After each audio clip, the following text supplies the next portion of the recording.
I want to start with the official U.S. government estimate of population from 2005.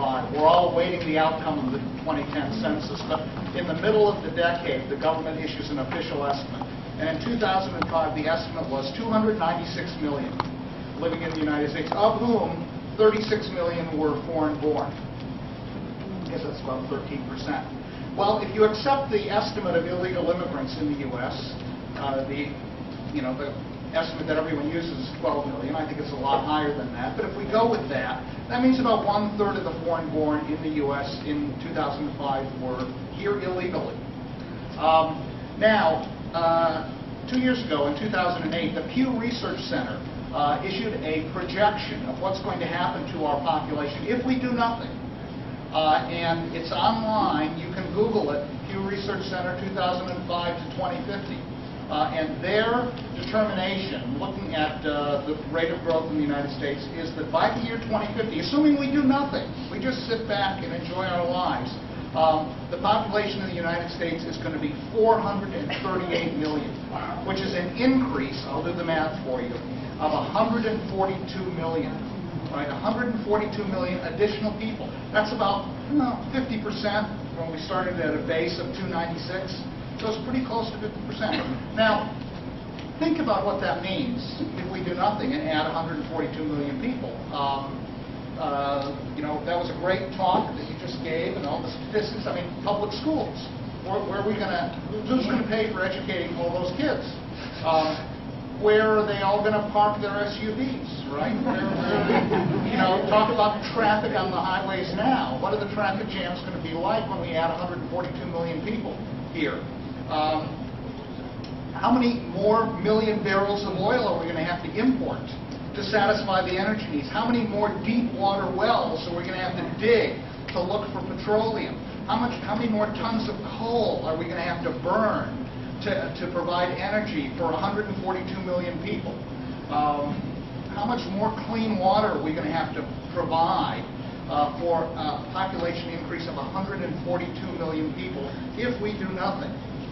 But here's the punchline of the study, and it comes from the Pew Research Center itself.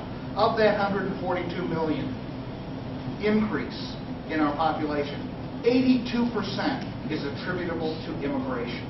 82% is attributable to immigration. People who come to the U.S. after 2005 and their descendants. Only 18% of that 142 million is attributable to the natural growth of the baseline 2005 population. So that's just something to think about if we do nothing. Now, both of my parents were immigrants, so I grew up in an immigrant household, and I knew a lot of immigrants. A lot of my friends were the children of immigrants. I love immigrants, right? I admire and respect immigrants, and probably all of us should, because if we're not immigrants ourselves, we're all descendants of people that came here from somewhere else, including Native Americans, right? We're also in that category. But that's not the question.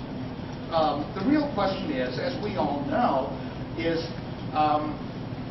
our admiration and respect for immigrants so great that we're willing to accept every single person in the world who wants to come here in search of a better life? Or, alternatively, do we want to set a numerical limitation, or have Congress set a numerical limitation for us, on how many we're going to let in and enforce that limitation? And enforcing that limitation means that if you're not within the limitation, you can't come in. And if you come in violation of our limitation, you have to leave, right? You have to leave. It's a simple choice. It's a yes or no choice, really. And for a lot of us, it's an easy choice, but for politicians, it's sometimes a hard choice, right? I actually admire the people who admit that they're for open borders. Because at least they're honest. At least you can have a conversation with them as to why they're for open borders. But these people who say, oh, I'm not for open borders, or oh, heavens no, nobody's for open borders, but, I don't really want to enforce these immigration laws. I don't really want to deport anyone. See, that's the problem. And so people don't want to be for open borders because they know it's a political non-starter. But they can't bring themselves to actually deport people because there's a lobby out there that protests every time you try to do it, and you get bad press. And so these politicians, a lot of them, and I'm glad we're a bipartisan organization here so we can bash both parties. Too many of them are looking for a third way. They say, gosh, you know, we're not for open borders. We know there's got to be limits, but we just don't want to enforce those limits. You know, can't we just have limits on the books and not enforce them? That's the third way that they're looking for. And that is the root of the problem, I think. This effort to say, maybe there's a third way. There isn't, right? You have to decide either if you're open borders or you're for some sort of numeric limit. And, you know, I'm a lawyer. I like to think, you know, I can argue both sides of that one. I can make the case for open borders, and I can make the case for numeric limits. But I cannot make the case for the third way. I can't justify, it's totally irrational to say, oh, we have to have limits, but we're not going to enforce them. That is intellectually dishonest. That's intellectually indefensible. You know, so compared to those people, I really respect the open borders people. At least they're honest. They say, oh yeah, let everybody in. We'll take the consequences, whatever they are. It's the moral thing to do. Everybody's equal in the world. Well, we can talk to these people. They're being honest. But too many of them are not being honest with us. And that is the root of the problem that we're confronting. How do we enforce the limits if we wanted to? And the answer is we have to do everything. You know, President Obama says, well, border enforcement, that really won't cure the problem. Well, yeah, he's right. Border enforcement alone won't cure the problem. You've got to do everything. You've got to do interior enforcement. You've got to do border enforcement. You've got to have employer sanctions against the employers that are employing these illegal aliens. You've got to change the mindset of people who want to violate our laws. The great economist Walter Williams was teaching at Temple University when I started back in the 70s.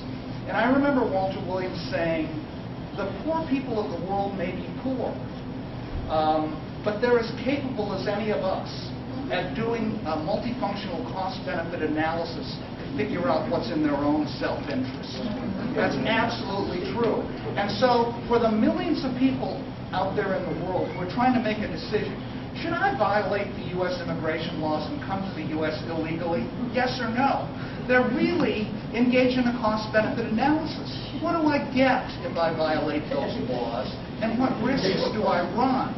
And if what they get is amnesty, and, you know, everyone gets to stay forever, and if the risks are small because there's no enforcement, duh, you know, I mean, these are smart people. They're going to make the choice. So if you want them to make the other choice, you have to do the opposite. You have to raise the costs so that there's a lot of enforcement. You're probably going to get caught, and there's no benefits, right? We're going to cut off all the benefits.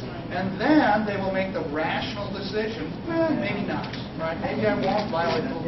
You got to do all the above. You got to have border enforcement, build the fence, not a virtual fence, by the way, wasting hundreds of millions of taxpayer dollars because we don't want to offend our Mexican neighbors by building a real fence.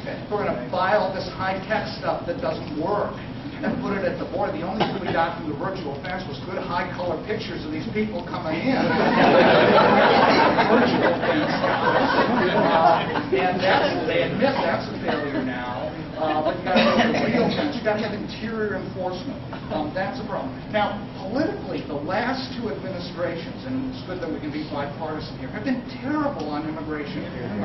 And the Bush administration, I remember early on, they tried some raids, worksite raids in Los Angeles, and a lot of people were aware of this. And the business community in L.A. complained because no one was showing up for work. And Asa Hutchinson, the Undersecretary of Immigration, issued a statement that, to the effect that, you know, while federal employees will continue drawing their salary and benefits, they will no longer be enforcing the immigration laws. So everyone could come back to work, business community was satisfied, and that became the policy of the Bush administration. Right? We're not going to have any interior enforcement. Needless to say, that has continued now. My favorite John Morton quote here, I brought it along since you reminded me about John Morton. He says that ICE is no longer going to seek out immigration violators without criminal records. If you don't have a criminal record, ICE isn't interested. So you can call that toll-free number all you want. But if they're simply here in violation of the numbers, ICE isn't interested. Talk about a cost-benefit analysis. Wow, the benefits are now huge, and the cost is minimal. But let me talk about Hazleton. It was mentioned here that we've been waiting 2 years. Oral argument was 2 years ago. What does that tell you? If the Third Circuit wanted to affirm Judge Munley's decision overturning the Hazleton statute, all they had to do was issue a one-line sentence that we affirm the decision for the reasons stated in Judge Munley's opinion. Period. That would have done it. So there's a lot of speculation here. What does this mean that the Third Circuit's been sitting on the Hazleton case now for nearly 2 years? A lot of people optimistically think maybe they're going to reverse. Right? Maybe they're going to reverse. Other people say maybe it's a split decision. Right? A split decision would be good because you're going to get an opinion on the good side. So because if it's a split decision, you've got to wait for both decisions to be written. But something's going on there.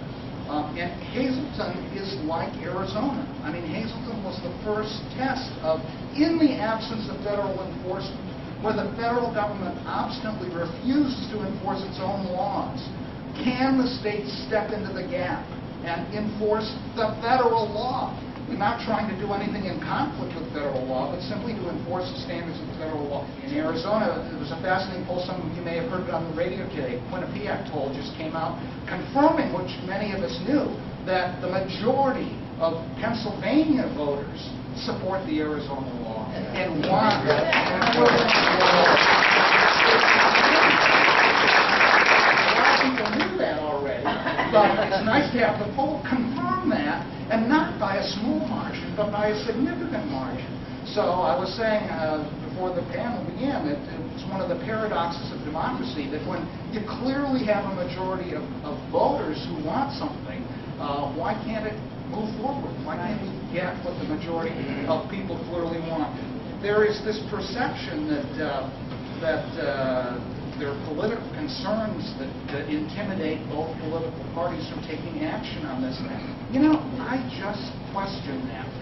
I've been looking at polls on things like Prop 187 in California, Prop 200 in Arizona, and the Arizona statute itself. And if you break out the Hispanic voters, and remember, in voters, you're talking about U.S. citizens. If you look at U.S. citizens of Hispanic descent, they break down pretty much like all other U.S. citizens, i.e. they're divided on this question. And in pretty much the same way that all other U.S. citizens, and it makes perfect sense. Their interests are the same as everybody else's. What's going to protect my jobs? What's going to protect my wages? What's going to eliminate people that are going to try and underprice the commodities that I sell, the labor that I put on the market? It's bad news, too. We were talking a little bit earlier. I'm distressed at some of the current developments. I guess this one nonpartisan beat up on all sides. I'm distressed at Steve Poizner's defeat by Margaret McWhitman out in California. Just have to beware of these Republicans who say that they're tough as nails on immigration, they'll never support amnesty, but then they'll support comprehensive immigration reform. I mean, even John McCain says he's never supported amnesty, and he never called himself a maverick either. But and Obama has said that he cannot get comprehensive immigration reform through without Republicans. He needs those Republicans. If you elect those Republicans, you get comprehensive immigration reform. The virtue of the Democrats who have the same position is they can't get it through by themselves, right? As long as it's just Democrats, then it's a politicized position, and they can't get it through. But when they get Republicans on their side, they can elect enough pro-amnesty Republicans, it goes through. That's that bad cloud on the horizon. Thank you very much.